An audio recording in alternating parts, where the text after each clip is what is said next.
channel. Please subscribe my channel. ಎಲ್ಲರಿಗೂ ನಮಸ್ಕಾರಗಳು ಮಕ್ಕಳೇ. ಈ ವಿಡಿಯೋದಲ್ಲಿ ನಾವು 8ನೇ ತರಗತಿಯ ಸಮಾಜ ವಿಜ್ಞಾನ ವಿಷಯದ ಭಾಗ 1ರಲ್ಲಿನ ಸಮಾಜಶಾಸ್ತ್ರ ವಿಭಾಗದಲ್ಲಿ 9ನೇ ಅಧ್ಯಾಯವಾದ ಮಾನವ ಮತ್ತು ಸಮಾಜ ಎಂಬ ಅಧ್ಯಾಯದ ಪ್ರಶ್ನೋತ್ತರಗಳನ್ನು ತಿಳಿಯೋಣ. ಅಭ್ಯಾಸಗಳನ್ನು ನೋಡಿ ಮಕ್ಕಳೇ. ಮುಖ್ಯ ಪ್ರಶ್ನೆ 1, ಖಾಲಿ ಬಿಟ್ಟಿರುವ ಸ್ಥಳಗಳನ್ನು ಸೂಕ್ತ ಪದಗಳಿಂದ ಭರ್ತಿ ಮಾಡಿರಿ. ಮೊದಲ ಬಿಟ್ಟ ಸ್ಥಳ ಮಾನವನು ಡ್ಯಾಶ್ ಜೀವಿ. ಇದಕ್ಕೆ ಸೂಕ್ತ ಪದ ಸಮಾಜ. ಮಾನವನು ಸಮಾಜ ಜೀವಿ. ಎರಡನೆಯ ಬಿಟ್ಟ ಸ್ಥಳ ಔಪಚಾರಿಕ ಶಿಕ್ಷಣ ಡ್ಯಾಶ್ ಎಲ್ಲಿ ದೊರೆಯುತ್ತದೆ. ಇದಕ್ಕೆ ಸೂಕ್ತ ಪದ ಶಾಲೆ. ಔಪಚಾರಿಕ ಶಿಕ್ಷಣ ಶಾಲೆಯಲ್ಲಿ ದೊರೆಯುತ್ತದೆ. ಮೂರನೆಯ ಬಿಟ್ಟ ಸ್ಥಳ ಸಮಾಜಶಾಸ್ತ್ರದ ಪಿತಾಮಹ ಡ್ಯಾಶ್. ಇದಕ್ಕೆ ಸೂಕ್ತ ಪದ ಆಗಸ್ಟ್ ಕಾಮ್ಟೆ. ಸಮಾಜಶಾಸ್ತ್ರದ ಪಿತಾಮಹ ಆಗಸ್ಟ್ ಕಾಮ್ಟೆ. ನಾಲ್ಕನೆಯ ಬಿಟ್ಟ ಸ್ಥಳ ಮಾನವನು ಮಾನವನಂತಾಗಲು ಡ್ಯಾಶ್ ಅಗತ್ಯ. ಇದಕ್ಕೆ ಸೂಕ್ತ ಪದ ಸಾಮಾಜಿಕ ಪರಿಸರ. ಮಾನವನು ಮಾನವನಂತಾಗಲು ಸಾಮಾಜಿಕ ಪರಿಸರ ಅಗತ್ಯ. ಐದನೆಯ ಬಿಟ್ಟ ಸ್ಥಳ ಮಾನವನು ತನ್ನ ಭಾವನೆಯನ್ನು ಡ್ಯಾಶ್ ಮೂಲಕ ವ್ಯಕ್ತಪಡಿಸುತ್ತಾನೆ. ಇದಕ್ಕೆ ಸೂಕ್ತ ಪದ ದೈಹಿಕ ಸಂಜ್ಞೆ ಮತ್ತು ಭಾಷೆಯ. ಮಾನವನು ತನ್ನ ಭಾವನೆಯನ್ನು ದೈಹಿಕ ಸಂಜ್ಞೆ ಮತ್ತು ಭಾಷೆಯ ಮೂಲಕ ವ್ಯಕ್ತಪಡಿಸುತ್ತಾನೆ. ನಂತರ ಪ್ರಶ್ನೋತ್ತರಗಳನ್ನು ನೋಡೋಣ ಮಕ್ಕಳೇ. ಮುಖ್ಯ ಪ್ರಶ್ನೆ 2, ಕೆಳಗಿನ ಪ್ರಶ್ನೆಗಳಿಗೆ 2ರಿಂದ 3 ವಾಕ್ಯಗಳಲ್ಲಿ ಉತ್ತರಿಸಿ. ಮೊದಲ ಪ್ರಶ್ನೆ, ಸಮಾಜಶಾಸ್ತ್ರವನ್ನು ವ್ಯಾಖ್ಯಾನಿಸಿ. ಉತ್ತರ, ಆಗಸ್ಟ್ ಕಾಮ್ಟೆ ಹೇಳಿರುವಂತೆ ಸಾಮಾಜಿಕ ಕ್ರಮ ಮತ್ತು ಸಾಮಾಜಿಕ ಪ್ರಗತಿಗೆ ಸಂಬಂಧಿಸಿದ ವಿಷಯಗಳನ್ನು ಅಧ್ಯಯನ ಮಾಡುವ ವಿಜ್ಞಾನವೇ ಸಮಾಜಶಾಸ್ತ್ರ.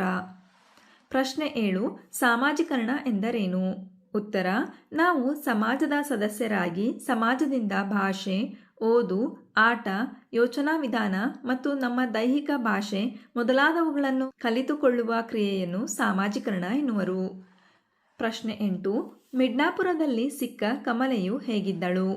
ಉತ್ತರ, 1920ರಲ್ಲಿ ಮಿಡ್ನಾಪುರದಲ್ಲಿ ಸಿಕ್ಕ ಕಮಲೆಯು ಕಾಡಿನಲ್ಲಿ ಪ್ರಾಣಿಗಳೊಂದಿಗೆ 9 ವರ್ಷಗಳನ್ನು ಕಳೆದಿದ್ದಳು. ಅಲ್ಲಿ ಹಸಿ ಮಾಂಸ ತಿನ್ನುತ್ತಾ ಪಶುಗಳಂತೆ 4 ಕಾಲುಗಳಲ್ಲಿ ನಡೆಯುತ್ತಿದ್ದಳು. ಆ ನಂತರ ಮನುಷ್ಯನ ಸಹವಾಸದಿಂದ ಬೇಯಿಸಿದ ಪದಾರ್ಥಗಳನ್ನು ತಿನ್ನುವುದು, ಮಾತನಾಡುವುದು, ಇತರೆ ಮಕ್ಕಳಂತೆ ವರ್ತಿಸುವುದನ್ನು ಕಲಿತಳು. ಅವಳಿಗೆ ಸ್ವಂತ ಪ್ರಜ್ಞೆ ಇರಲಿಲ್ಲ. ಪ್ರಶ್ನೆ 9, ಆರಂಭಿಕ ಸಮಾಜಶಾಸ್ತ್ರಜ್ಞರನ್ನು ಹೆಸರಿಸಿ.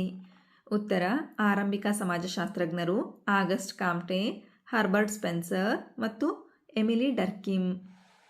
ಮುಖ್ಯ ಪ್ರಶ್ನೆ 2, ಕೆಳಗಿನ ಪ್ರಶ್ನೆಗಳಿಗೆ 4-5 ವಾಕ್ಯಗಳಲ್ಲಿ ಉತ್ತರಿಸಿ. ಪ್ರಶ್ನೆ 10, ಮಾನವನು ಸಮಾಜ ಜೀವಿ ಎಂಬುದನ್ನು ವಿವರಿಸಿ. ಉತ್ತರ, ಮಾನವ ಮತ್ತು ಸಮಾಜದ ನಡುವೆ ಅನ್ಯೋನ್ಯವಾದ ಸಂಬಂಧವಿದೆ. ವ್ಯಕ್ತಿ ಇಲ್ಲದೆ ಸಮಾಜವಿಲ್ಲ, ಸಮಾಜವಿಲ್ಲದೆ ವ್ಯಕ್ತಿ ಇಲ್ಲ. ಮಾನವ ಒಂಟಿಯಾಗಿರಲು ಸಾಧ್ಯವಿಲ್ಲ. ಮಾನವ ಸಂಘಜೀವಿ, ಎಲ್ಲರೊಟ್ಟಿಗೆ ಬದುಕಲು ಪ್ರಯತ್ನಿಸುತ್ತಾನೆ.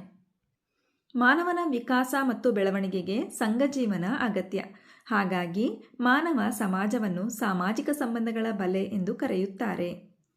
ಪ್ರಶ್ನೆ 11, ಮಾನವರಿಗೂ ಭಾಷೆಗೂ ಇರುವ ಸಂಬಂಧವನ್ನು ಬರೆಯಿರಿ. ಉತ್ತರ, ಮಾನವರು ತಮ್ಮ ಎಲ್ಲ ಭಾವನೆಗಳನ್ನು ವ್ಯಕ್ತಪಡಿಸಲು ಭಾಷೆಯ ಅಗತ್ಯವಿದೆ. ನಿರ್ದಿಷ್ಟವಾದ ಸಂಬಂಧಗಳನ್ನು ಮತ್ತು ಭಾವನೆಗಳನ್ನು ಅರ್ಥ ಮಾಡಿಕೊಳ್ಳಲು ಭಾಷೆಯು ಬಹಳ ಅಗತ್ಯ. ಸಮಾಜವನ್ನು ಅಧ್ಯಯನ ಮಾಡಲು ಭಾಷೆಯು ಅಗತ್ಯ ಮತ್ತು ಮುಖ್ಯವಾಗಿದೆ.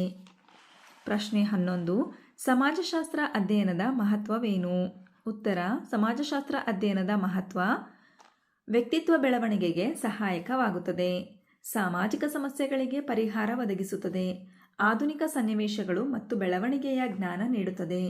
ಹಿಂದುಳಿದ ಹಾಗೂ ದುರ್ಬಲ ವರ್ಗಗಳ ಏಳಿಗೆಗೆ ಸಹಾಯಕವಾಗುತ್ತದೆ. ಹಾಗಾದರೆ ಮಕ್ಕಳೇ, ಈ ಅಧ್ಯಾಯದಲ್ಲಿ ಬರ್ತಕ್ಕಂತಹ ಎಲ್ಲ ಪ್ರಶ್ನೆಗಳಿಗೆ ನಿಮಗೆ ಉತ್ತರ ಲಭಿಸಿದೆ ಅಂತ ನಾನು ಭಾವಿಸ್ತಾ ಇದ್ದೀನಿ. ಧನ್ಯವಾದಗಳು. ನಮ್ಮ ವಿಡಿಯೋ ಇಷ್ಟವಾದಲ್ಲಿ ಪ್ಲೀಸ್ ಸಬ್ಸ್ಕ್ರೈಬ್ ಮಾಡಿ, ಲೈಕ್ ಮಾಡಿ, ಶೇರ್ ಮಾಡಿ, ಪ್ರೋತ್ಸಾಹಿಸಿ.